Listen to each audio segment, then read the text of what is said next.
Well, the wind's about to blow me out of the driveway, but here's what I got done today, and doesn't really look that much different from where I started, except that I extended my wiring harness by about 5 feet.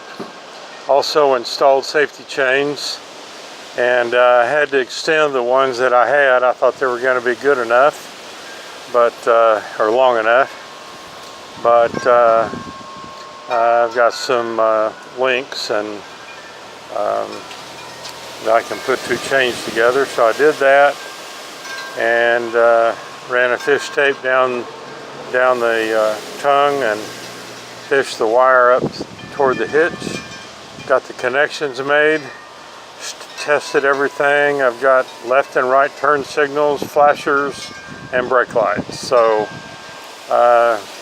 again, it doesn't look like I did a lot from where I started, but